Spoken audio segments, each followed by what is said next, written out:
You're with the Breaker-Leggers, and we're in London at the Royal Court to see the brand new play, The Ferryman. Stay tuned to find out how many legs, whether it's break a leg or leg it.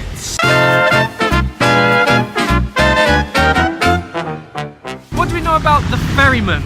Set in Northern Ireland in 1981, it's the story of the Carney family as the family patriarch Quinn leaves the IRA to start a simpler life as a farmer at the height of the Troubles. The piece is written by Butterworth. Butterworth was celebrated recently for his play Jerusalem, which played here at the Royal Court in 2009 and starred Mark Rylance. This production is directed by Sam Mendes. Sam is an experienced stage director whose credits include The Blue Room with Nicole Kidman and also the musical version of Charlie and the Chocolate Factory. As a movie director, Sam has helmed 2 James Bond films and also the Academy Award-winning American Beauty. The Ferryman has a cast of more than 20 and a running time of almost 3.5 hours. The show sold out in record time here at the Royal Court, but don't despair, we'll tell you how you can get your hands on tickets at the end of our review. We'll catch you at the interval. We've come to the interval of the Ferryman at the Royal Court, which means it is time for the Breaker-Leggers 30-second interval breakdown. Go! What do you think? Yeah, sometimes you get a piece and within about the first 5 minutes you know it's going to be something special. There's something in the ingredients, there's something in the writing, and for me, this piece was special straight away.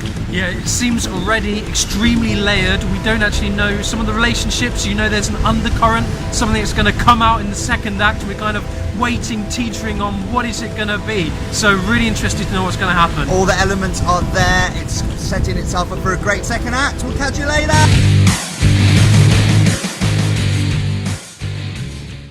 So we have come to the end of the Ferryman at the Royal Court. How did you find that? Amazing. Amazing. What was that?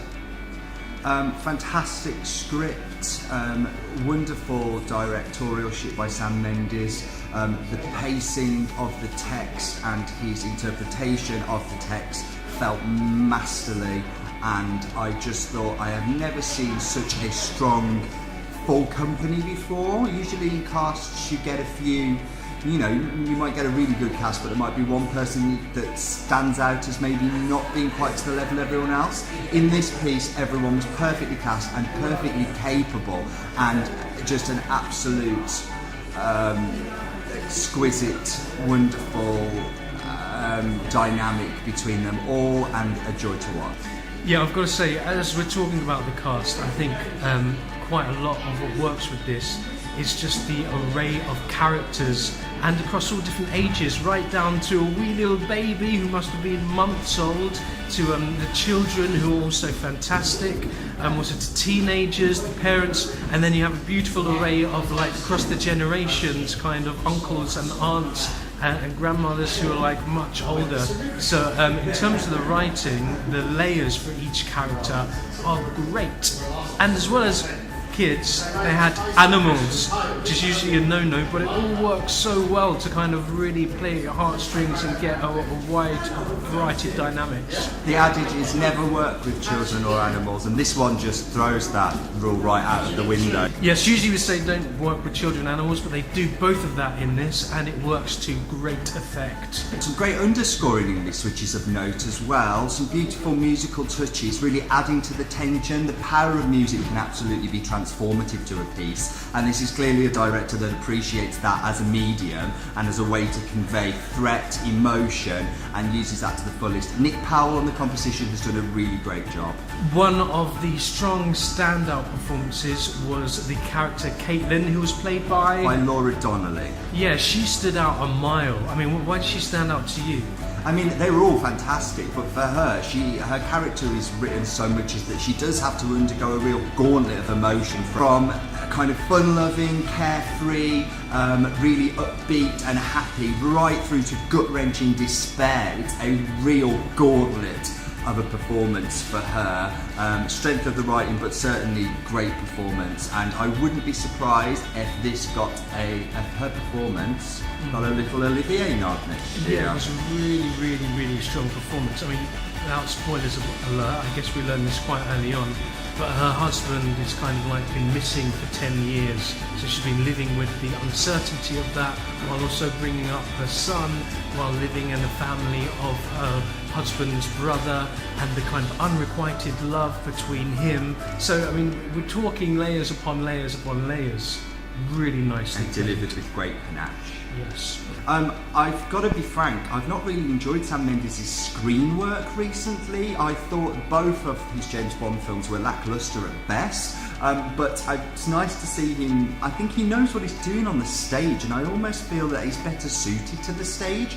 Charlie and the Chocolate Factory, for example, awful book and lyrics, music's just shoddy, but production-wise and what he's done with it, absolutely fantastic. He saved that piece from a really, really early grave, just in his production and direction alone. So I'm glad to see him here on the stage. I think this is his natural habitat. Yeah, he has added some really nice directorial touches. He clearly understands the text, the characters, the strength of the dynamic of the piece. He understands the pace, rise delivery. Yeah, it was really well thought out and delivered and crafted. Yeah. So, how many legs for this piece, I hear you ask? So, for the Ferryman, currently playing here at the Royal Court, we are going to give 5! A full house of 5 legs for this piece. It's compelling, gripping, gut-wrenching.